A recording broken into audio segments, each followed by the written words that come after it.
Hello and welcome to the Connected Yoga Teacher live show. Happy Monday, yoga teachers.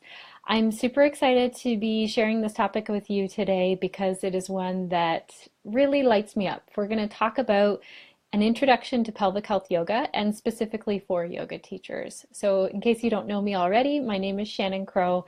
I'm a yoga teacher as well as a consultant for yoga teachers and studios. Okay, so before I get started, I want to let you guys know that I have a special offer for our Connected Yoga Teacher teachers. In the private Facebook group, you're going to see over there today that there's an event that it's a 4-week workshop on pelvic health. It starts on April the 20th, and you can get a discount just for being a member of the private yoga teacher, the Connected Yoga Teacher Facebook group. So if you're wondering, we have a page as well as a group. Definitely check out the group if you're a yoga teacher. Okay, and so you'll see that you get a discount on the course. The course is 4 weeks. We're going to go through yoga poses, breathing practices. We're going to actually do yoga practice together for pelvic health. And then at the end of that, you'll be able to actually teach to your students a 4 to 8 weeks yoga session, or you can incorporate the information in as you go and as you see fit in your regular yoga classes. So I'm really excited to offer that course. If you can't, for whatever reason at this time, sign up for that course, then please know that on Shannon Crow Yoga Facebook page, I share Yoga for Pelvic Health. I've been trying to do that weekly, as well as we're going to dive in today and really talk about yoga for pelvic health as well. So there's lots of other places, lots of resources. If you guys are looking for other things, let me know. Okay, so why are we going to talk about pelvic health? One, because people have not been talking about this enough. So our pelvic health actually affects all kinds of things in our body. It affects our everyday movements and the body functions.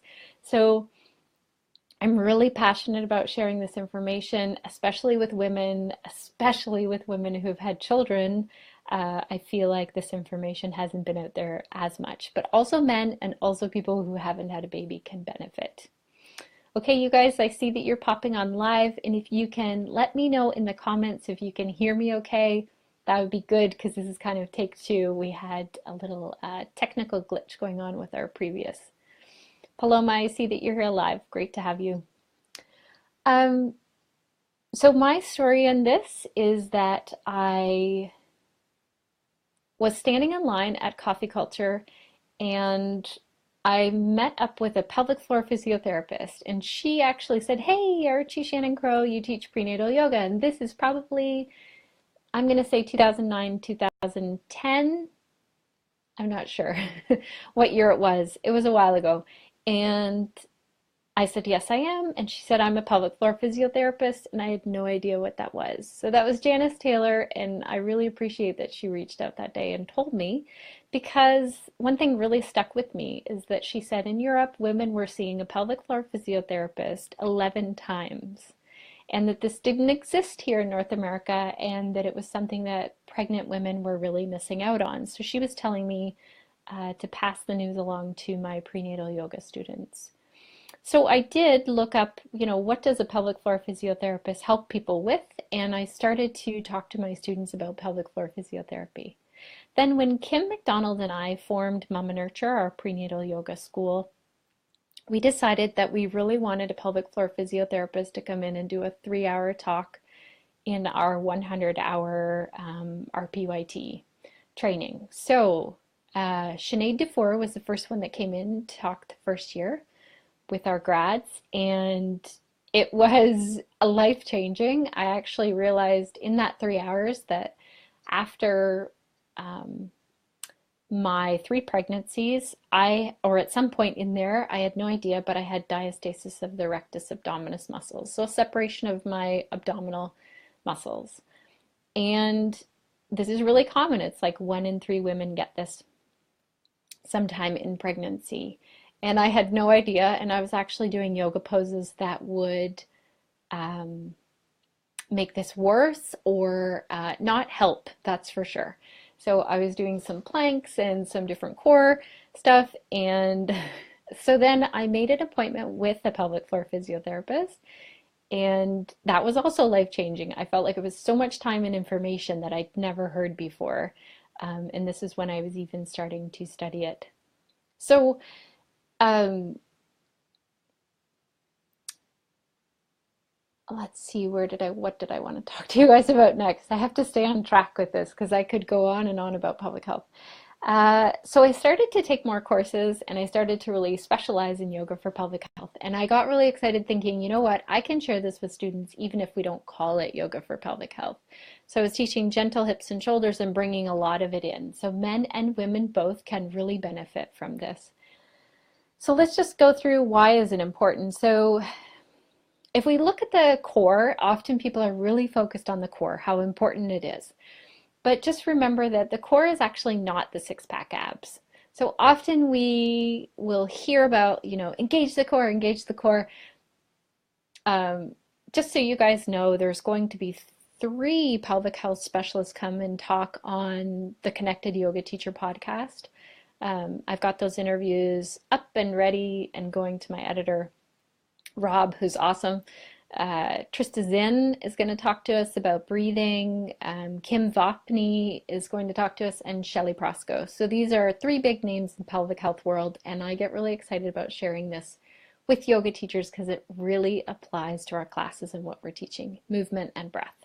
Okay, so the core 4, I have an article that I'll link to more about the core if you're thinking, this is all new to me. So there's 4 main components of the core, and if we think of the core as a functioning unit, so we have the diaphragm, the breathing diaphragm is one, that's the top of it.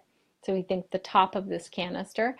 The pelvic floor is the bottom of the canister, and then the transverse abdominis muscles come around the sides, and the multifidus muscles are at the back. So that's the core 4. I'm pretty sure it was either Sinead or Janice who told me about this name, the core 4. I'm not sure where it comes from originally, but I really like it. So let's first look at the pelvic floor because this is an area that a lot of women are not talking about. And I brought my pelvis again today. So I will show you pelvic floor muscles. There they are. This is a woman's pelvis. And pelvic floor muscles and the pelvic floor, you can easily remember that it has 5 functions and they all start with S. So I have these written down just so that I don't forget, and I will try to put this all in our show notes. If you're looking for the show notes, you can go to the connectedyogateacher.com and click on live show, and you'll see all of the previous videos as well as show notes as well. I try and put them up there every week. I'm going to try and get this one up there for you guys today. I know that we're having technical difficulties with the live video today. Maybe it's March break and every kid is off on on the internet around me today. Okay, so I just hope you guys can hear me. So the first job of the pelvic floor is to stabilize. So it stabilizes the spine as well as the pelvis. So if you think of this in terms of your posture and your movement, this is really important. It's also there to support the internal organs. So if we think of the organs, the really important organs that are sitting down there on the pelvic floor or held up by the support of the pelvic floor, we're looking at the bladder, the uterus, and the rectum for sure, as well as all of the other organs in the body. So think of that, how it needs to be so supportive with gravity pressing down. And the third one is sphincter. So you can see, because this is a woman's pelvis, you can see that there's 3 holes in a woman's pelvic floor, the anus, the vagina, and the urethra. So we've got 3 holes, men just have 2, and we need them to be able to close off as well as open up. So we don't want to just have things closing off all the time. We want to also have the opening there as well. And then, of course, the pelvic floor plays a big part, sexual role in terms of men and women. So sexual pleasure, not pain, and sexual function.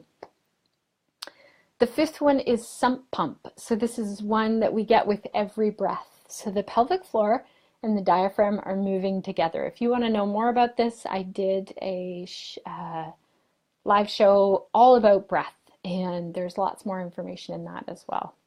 So this helps with the lymphatic system as well as circulation. So those are the 5 S's: stabilize, support, sphincteric, sexual role, and sump pump. And I'll put those in our show notes for you guys. So if we look at, well, pelvic health is so important, and why? What do we see when pelvic health is becoming an issue, or when should we go see a pelvic floor physiotherapist? So I like to advocate to all of my yoga students, pelvic health, as well as anyone, to go see a pelvic floor physiotherapist if you've never been to see one, especially for women. And I think of it in terms of myself. I try and go once a year. That appointment sometimes gets missed, but that's my goal, is to go once a year, because I learn so much, and it just helps me to keep and maintain a healthy pelvic floor and pelvic health. And so remember how I had said that I had this diastasis of the rectus abdominis, where my abdominal muscles were separating? What happened when I went to see the pelvic floor physiotherapist is that she gave me a little exercise to do, a physiotherapy exercise, and I did it for 2 weeks. I didn't even do it as much as I was supposed to, and my rectus abdominis muscles went back together. So it had been 9 years since I had had my last babe, and it was amazing that could it just was that simple. So a lot of time people are suffering with pelvic health issues, and they don't even know that it's so easy to just go see a pelvic floor physiotherapist and get it looked at. So pelvic floor physiotherapists actually take a specialized training as well, just so you guys know. It's not just a physiotherapist. So one of the biggest things that we hear about with pelvic health is that we see in people, and this is really common, but it's not normal, is incontinence, or leaking urine or feces. So there can be fecal incontinence or urinary incontinence. And there's lots of different reasons. As yoga teachers, it's not our job to diagnose anyone, but if someone came to me and said, I'm having incontinence issues, what should I do? I would definitely refer them to a pelvic floor physiotherapist. And then in my job, it's really great because I work with the local pelvic floor physiotherapist as well, and do some yoga with those people afterwards. Okay, so 1 in 4 women suffer from incontinence that we know of, so a lot of people are not even talking about it. And 1 in 9 men also suffer from incontinence issues. And we often hear this myth that, oh, well, after childbirth, this is normal, or with age, this is normal. And it's not. That's a myth. So if you are a woman who is suffering from incontinence, a woman or a man, please go see a pelvic floor physiotherapist. Often they can help you deal with the problem in a really simple way. Constipation is another one. So this is how yoga poses. We did a little episode on the Shannon yoga page, and it was on squatting, and we'll go, and this kind of gets into the discussion of how yoga can help us with digestion and not being constipated. Painful intercourse is another thing that pelvic floor physios and pelvic health yoga can help with. Interstitial cystitis, so an overactive bladder. This is something that's really complex. It has to do with the pain, frequency, and urgency. So any bladder issues. Basically, I had a pelvic floor physiotherapist tell me, like, I kind of deal with people from here down to their sits bones. So down to the pelvis and up that area of the body. That's a big part of our body. Pelvic floor dysfunction. So we're going to talk about that a little bit today, just to bring some understanding and awareness. So it used to be that if, say, a woman had incontinence, then the doctor would say, okay, do some Kegels and strengthen your pelvic floor. But the problem with that, blanket advice, obviously blanket advice doesn't work for anyone, is that sometimes the pelvic floor muscles are weak, or sometimes they're too tight. And more often in our society now, from what I hear from pelvic floor physios, is that they're seeing people who have pelvic floors that are too tight or hypertonic. So the way that we work with that in yoga is we help to relax pelvic floor. Again, any of this, I don't diagnose as a yoga teacher. I work with a pelvic floor physiotherapist and encourage people to go see a pelvic floor physiotherapist. If someone already is, then I'm like, excellent. And if I host a pelvic health yoga class as a teacher, I tell everyone about pelvic floor physios the entire time. So I just like to keep that line really clear. Pre and postpartum women, amazing if they can go see a pelvic floor physiotherapist. So for birth prep alone, I would say that's so helpful. Also for diastasis of the rectus abdominis muscle, but then just the getting back to, so a birth, cesarean or a vaginal birth, affects the pelvic floor and affects the pelvic health.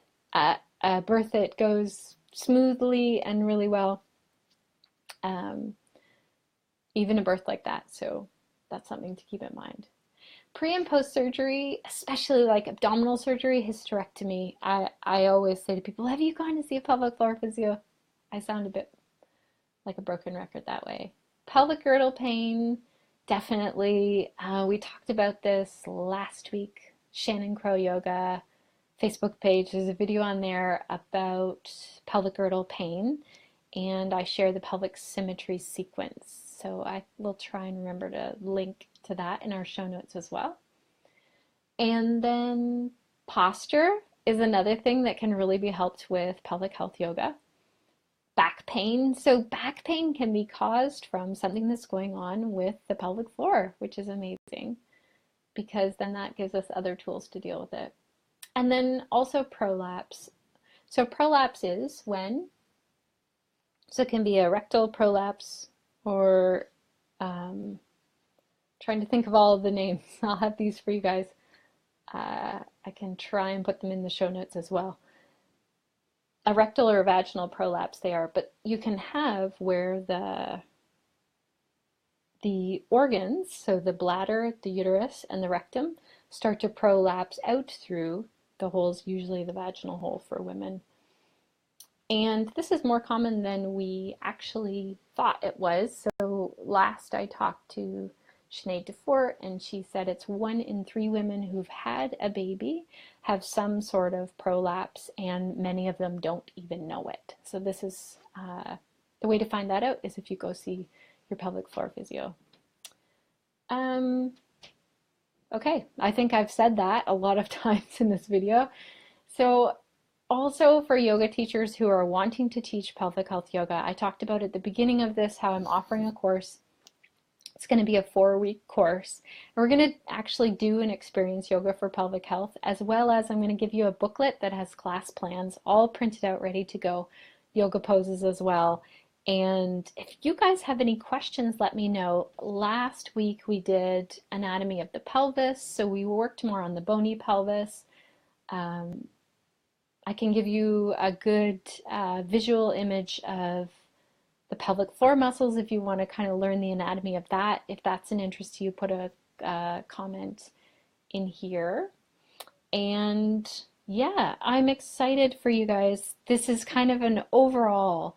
So the biggest takeaway that I'd like for you to have today is to know that there are all kinds of people walking around with some sort of pelvic health issues going on, and often people aren't talking about it. And it doesn't mean that you have to talk one-on-one with people. I do when I'm working one-on-one with in the physiotherapy office that I work in. They're coming in for those issues specifically, or people find me to work with me. I do the intake form, we talk one-on-one then.